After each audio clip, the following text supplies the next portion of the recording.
Olá, queridos alunos, aqui é a professora Daniele.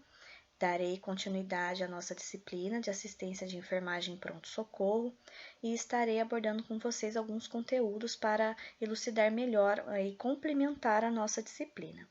E estarei falando com vocês em relação aos procedimentos administrativos e assistenciais a seguir. Gostaria de deixar claro que todo esse conteúdo ele será postado para vocês, tá? Por via vídeo aula no YouTube e também encaminhado todas as atividades, exercícios e também as aulas através do e-mail. Qualquer dúvida relacionada à aula ou às atividades, vocês podem estar entrando em contato comigo ou então com as representantes e elas passam as informações para mim e eu estarei tentando sanar o mais breve possível as dúvidas de todos vocês, tá bom? Então, vamos agora iniciar dar a continuidade, né? Na verdade, a continuidade ao nosso conteúdo, falando um pouquinho sobre procedimentos administrativos e assistenciais.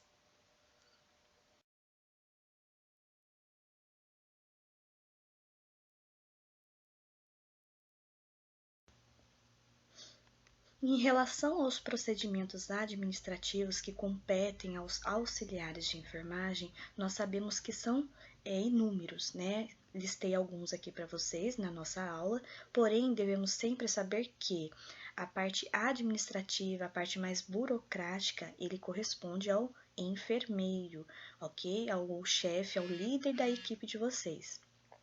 Organizar e repor os materiais da unidade, ou seja, compete a vocês deixar o ambiente sempre organizado e, caso haja a utilização de algum material, deve ser feita a reposição do mesmo.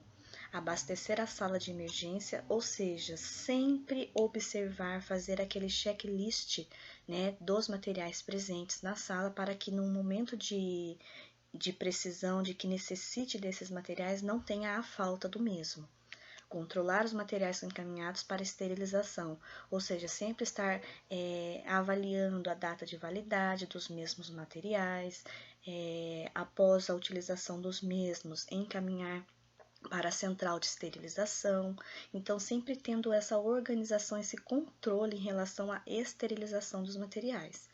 Acompanhar a remoção de paciente para outro setor ou hospital, ou seja, acompanhar, ajudar a anotação, a preenchimento das papeladas necessárias, então estar sempre ali do lado do paciente, dos familiares, tirando as dúvidas, caso surgem algumas, então tem que estar sempre ali do lado do paciente, do familiar, tirando as dúvidas, se necessário, ajudando o enfermeiro no que for preciso.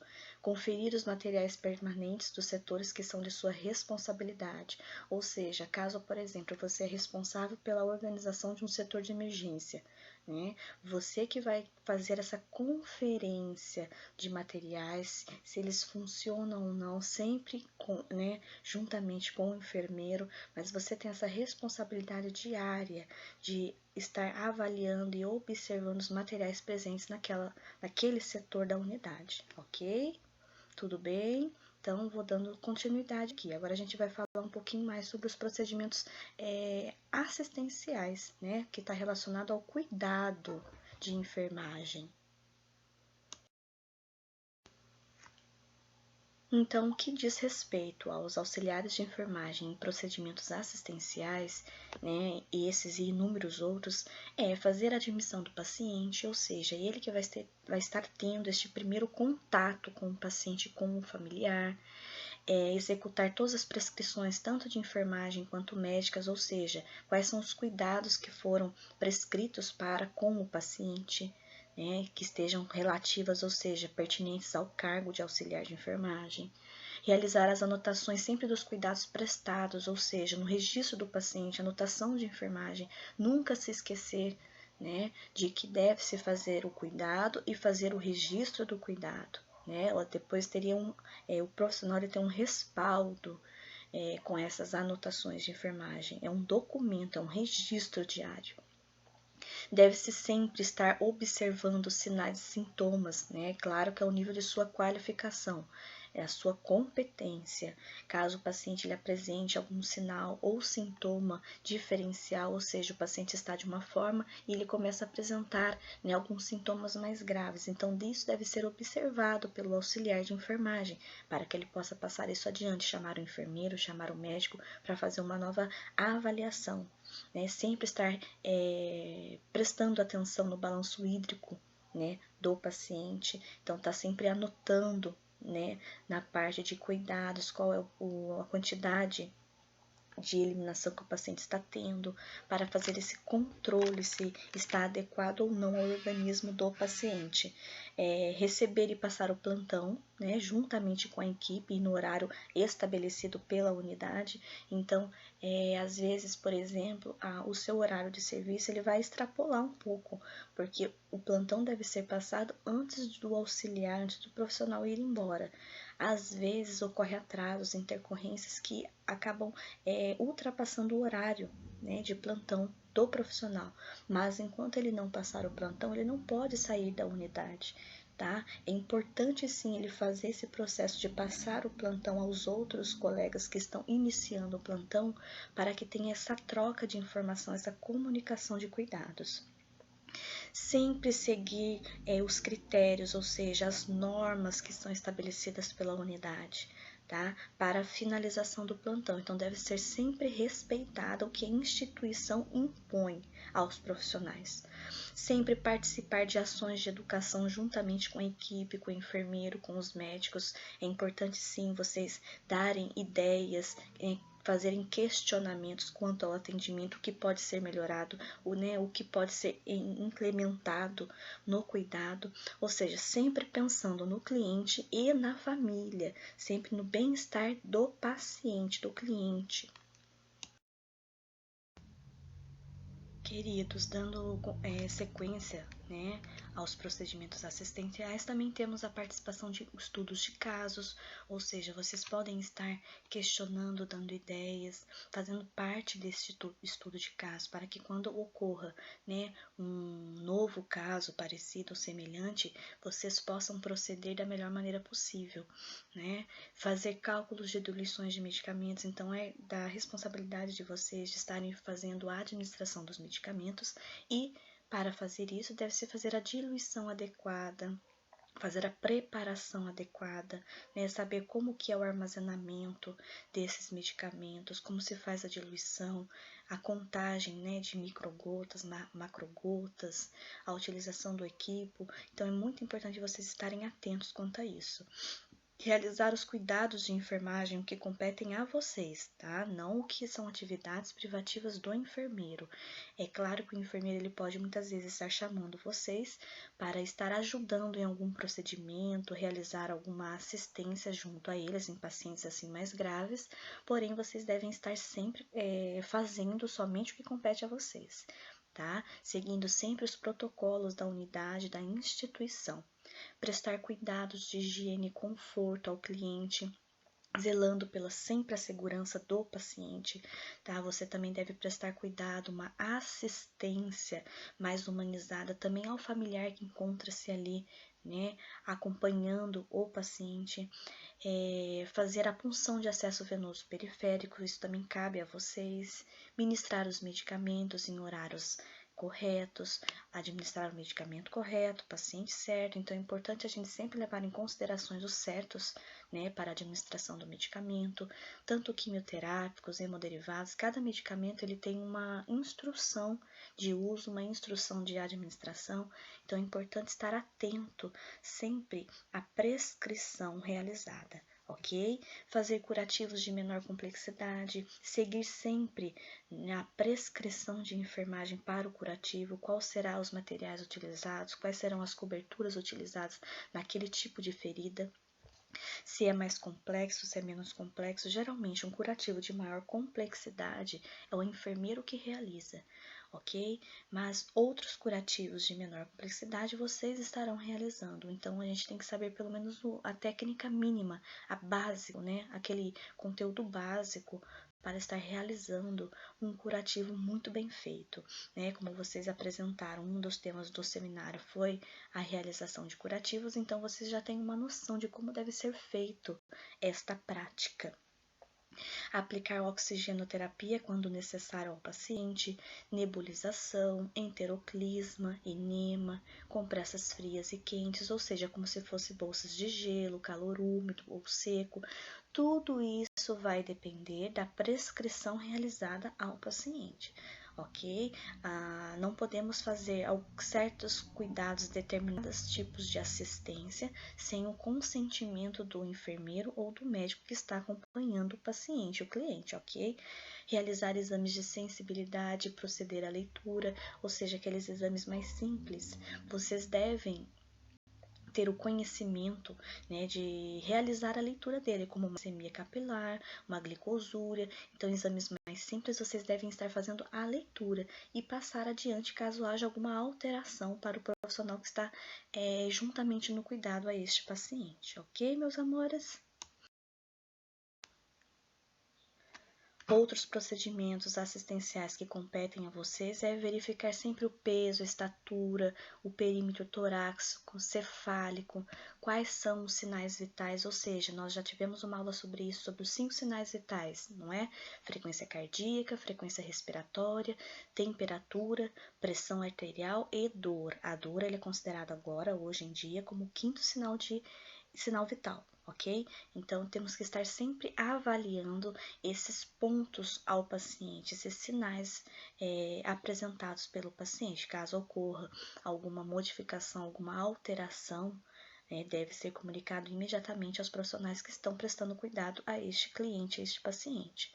Supervisionar e ajudar, ou seja, auxiliar na alimentação, caso o paciente tenha necessidade, ele não consiga se alimentar sozinho. Prestar sempre cuidados, né, no momento antes da cirurgia, durante e após a cirurgia. Então, estar sempre orientando os pacientes e familiares como que se procede determinado tipo de cirurgia, como que vai ser quando o paciente entrar dentro da sala de cirurgia, como que vai ser os cuidados após a cirurgia. Então, é importante estar sempre fazendo essas orientações e prestando esses cuidados necessários.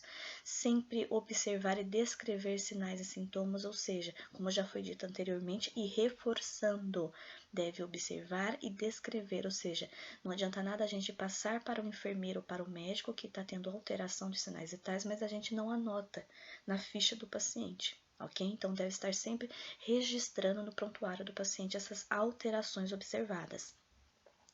Instalar catéter de oxigênio caso haja necessidade, ok?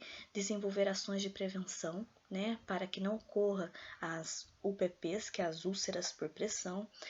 Como que a gente faz essa prevenção? Mudando o decúbito no leito do paciente, uma massagem de conforto, principalmente próximos às proeminências ósseas, proteger as mesmas, ok? Então, geralmente, na prescrição de enfermagem, se o paciente ele corre o risco de desenvolver uma úlcera por pressão, uma UPP, né? Ou hoje em dia conhecido como lesão por pressão, LPP, devemos sim estar observando e prestando esse cuidado de acordo com a prescrição. Mudança de, por exemplo, mudança de decúbito de 2 em 2 horas, de 4 em 4 horas, massagem de conforto com algum hidratante para a pele. Então, deve estar sempre seguindo as orientações prescritas. Tá bom, meus amores? Sempre que necessário, que o paciente necessite, né, deve se oferecer a comadre, o papagaio, fazer a higienização antes de encaminhar ao expurgo desses mesmos materiais, auxiliar a equipe técnica em procedimentos específicos, ou seja, vocês estarão sempre junto com a equipe. Então, vocês devem estar preparados para auxiliar em qualquer momento. Ok? Reanimação cardiorrespiratória. Vocês devem saber o básico de uma reanimação cardiorrespiratória. Quais são os procedimentos iniciais, número de compressões, número de ventilações, né? A gente sabe, vocês já devem ter aprendido que, né, tem a quantidade exata de compressões, ventilações 30/2. Então, é importante a gente estar sempre fazendo esse treinamento, relembrando estas técnicas, para que no momento que nós estivermos lá trabalhando chegando no pronto-socorro, numa unidade hospitalar ou independente em qualquer instituição, vocês consigam proceder da melhor maneira possível num caso de uma parada cardiorrespiratória. Orientar, né, o condutor sobre as condições do cliente para o transporte, ou seja, como que a gente faz essa transferência do paciente de uma maca para uma cadeira ou da cadeira para a maca. Às vezes o paciente ele tem que ser transportado de um leito, né, que está num setor para um outro leito um pouco mais distante dentro da própria unidade. Então, deve estar sendo feito essa orientação, né, de como que é feito esse transporte, essa transferência de paciente dentro da unidade hospitalar. Certo, meus amores? Então, em relação aos procedimentos, tanto administrativos quanto assistenciais, o importante foi falado aqui para vocês, ok? Caso tenha alguma dúvida, por favor, entre em contato comigo para a gente estar conversando. Estarei disponível em horário de aula para vocês via WhatsApp. Então, por favor, não fiquem com as dúvidas, tirem as dúvidas. Vocês estão em curso que vocês não podem ficar com dúvidas, vocês estarão prestando cuidado a pacientes que necessitam de vocês. Então, se qualquer dúvida que fique, é um prejuízo à vida deles, ok, meus amores? Então, qualquer dúvida, qualquer questionamento, podem falar comigo que eu vou tentar sanar da melhor maneira possível estas dúvidas, ok? Então, agora a gente vai falar um pouquinho mais. Agora a gente encerra sobre os procedimentos administrativos e assistenciais que competem a vocês e vamos falar um pouquinho sobre serviço social, ou seja, o serviço social é um apoio que o ambiente hospitalar tem, é uma equipe de apoio ali dentro. Tá bom, meus amores? Queridos, então, dando continuidade ao nosso conteúdo, iremos falar sobre serviço social no ambiente hospitalar, ou seja, qual é a importância deste profissional, deste tipo de serviço dentro de um ambiente hospitalar, dentro de uma instituição. Vamos ver então o que se procede em relação a isso. Então, o serviço social, ele tem qual que é a finalidade dele, né? Ele vai enfrentar tantas aquelas questões, né, sociais, ou seja, a atuação deste profissional, ele pega uma perspectiva total da realidade. Ele vai basear em determinantes sociais, econômicos, culturais, né, das desigualdades sociais. Então, eles irão sempre estar visando, né, e buscando identificar esses fatores para que possam, né, mediar através de estratégias e busquem reforçar e criar experiências nos serviços que efetivem o direito social à saúde. Então, eles estarão sempre buscando uma igualdade entre as pessoas, né, e trazendo a elas o que cabe realmente de direito delas. O serviço social é composto por profissionais que fazem um atendimento em diferentes áreas e setores, ou seja, eles dão um apoio às diferentes redes, e eles podem estar instalados em alojamentos conjuntos e centros obstétricos, em todos os setores do hospital, né, em unidades de cuidados intermediários, atenção à saúde à criança, terapia intensiva, unidade de clínica médica, ambulatórios, ou seja, urgência e emergência, aonde necessitar de um apoio, né, do serviço social, um acompanhamento de um profissional, de um assistente social, eles estarão presentes.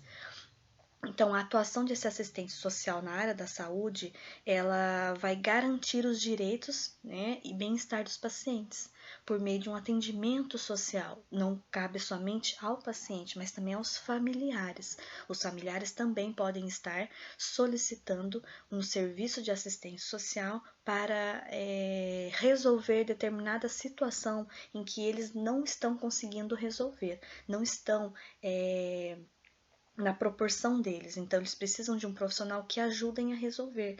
Pode ser de um simples cuidado, né? Por exemplo, um transporte que ele necessite que traga o paciente do domicílio até a unidade para fazer algum procedimento terapêutico ou radiográfico. Então, o assistente social ele pode estar providenciando esse transporte ou então até mesmo um procedimento ali mesmo dentro da própria unidade, né?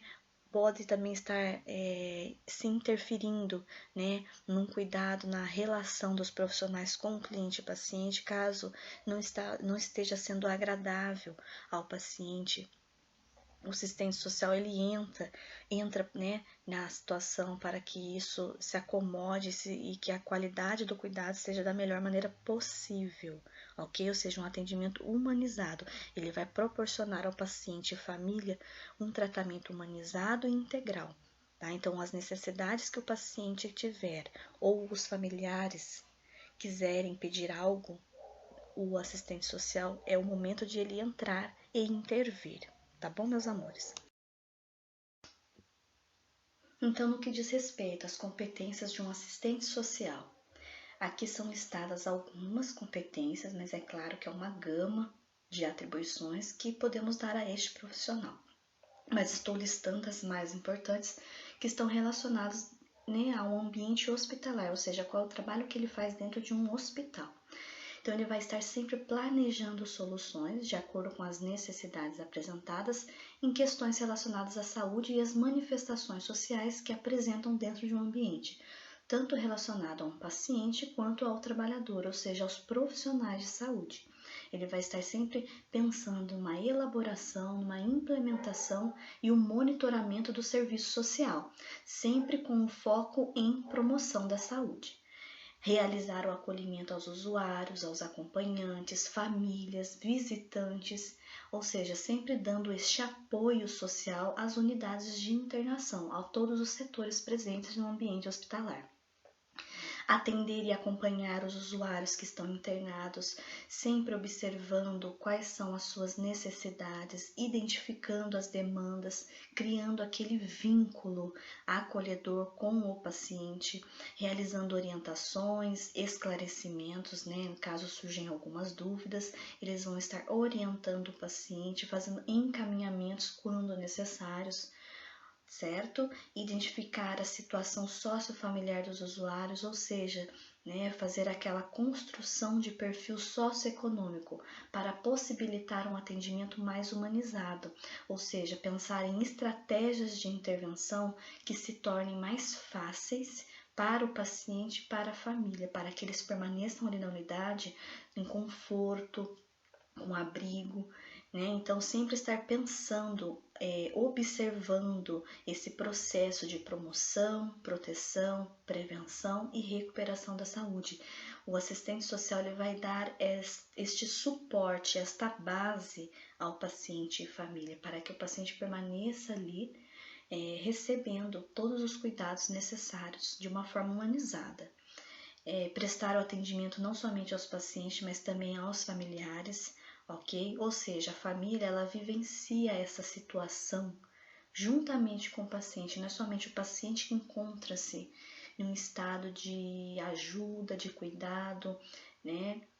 Então também deve estar sempre prestando atenção aos familiares, juntamente, né? Ou seja, participando, fazendo com que eles participem, né, da melhor maneira possível nesse processo de saúde e doença, ou seja, de recuperação do paciente. Podem também estar participando ou então criando protocolos, ou seja, os POPs, que são um documento elaborado que contenham os procedimentos operacionais padrões. Ou seja, estes documentos eles possibilitam uma maior organização, uma sistematização do cuidado do trabalho profissional. Então, o assistente social ele pode participar da criação desses protocolos. Eles irão formular rotinas, procedimentos, relatórios, tudo relacionado ao atendimento ao paciente. Coletar, compilar dados, tabular, né, dados para que tenha uma maior avaliação do que está sendo feito, quais são os atendimentos necessários, né, o que pode ser feito para melhorar. Então, tudo isso é colocado, né, coletadas as informações, os dados e compilados, né, para que, ou seja, para que futuramente um atendimento pode ser cada vez melhor. Planejar e avaliar programas que estão sendo implementados para ver se esses programas estão sendo benéficos ou não, projetos e planos sociais na área de atuação profissional, participar de ações e promover né, projetos, sempre com os princípios e diretrizes da humanização, ou seja, implementando a política nacional da humanização dentro do setor hospitalar. Participar de ações de saúde ocupacional, ou seja, o assistente social ele vai estar sempre interligado com os outros profissionais da unidade. Participar de comissões intra-hospitalares, então é importante essa troca, essa comunicação entre os profissionais. Desenvolver atividades tanto assistenciais quanto administrativas, estar acompanhando estas atividades, esses procedimentos, sempre estar participando e se atualizando, né, em congressos, cursos, seminários, encontros de pesquisa, estudos de casos, objetivando sempre apresentar, né, estudos, pesquisas realizadas dentro do setor e trocando informações entre os diversos trabalhadores da saúde, para que tenha assim então uma troca de saberes, de conhecimento e que futuramente, né, podendo ser utilizadas de uma maneira mais positiva no atendimento aos pacientes. Estar sempre supervisionando estagiários do serviço social, né? Ou seja, são aqueles estudantes de unidades acadêmicas que encontram-se no ambiente hospitalar para aprender, né, o que realmente é um serviço social. Então, ele vai estar supervisionando esses estagiários, realizar demais atividades inerentes ao seu cargo. É claro que o que compete, por exemplo, aos auxiliares de enfermagem é somente aos auxiliares de enfermagem. E o assistente social é a mesma forma.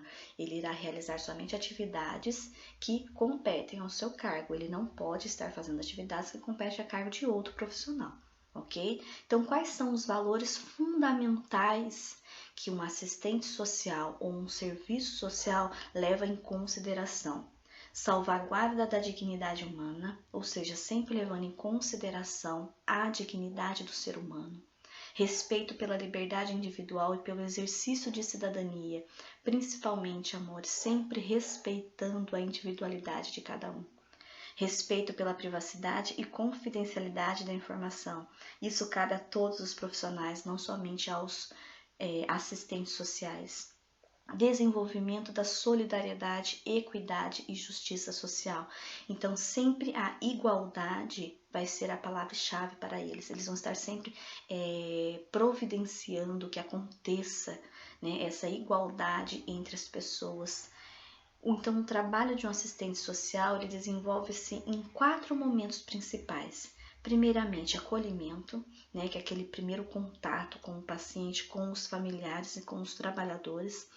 Organização do plano individual de cuidados, então ele vai estar organizando através do protocolo estabelecido, né? Quais são os planos de cuidado individualizado para cada paciente, um acompanhamento psicossocial, ou seja, estar sempre acompanhando os pacientes e familiares nas suas necessidades, e preparação da continuidade do cuidados, ou seja, sempre estar levando em consideração a integralidade do cuidado, ou seja, a cada momento o paciente ou os familiares estarão precisando de algo, de alguma ajuda, de algum cuidado, de alguma atenção.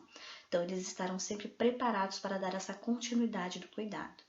Então, é importante a gente saber e contar com um serviço social dentro de um ambiente hospitalar. Eles que irão fazer esta troca de informações, de necessidades que tanto o paciente quanto familiares precisam, né? E estarão procurando da melhor maneira possível intervir, né? E acolher esse pessoal.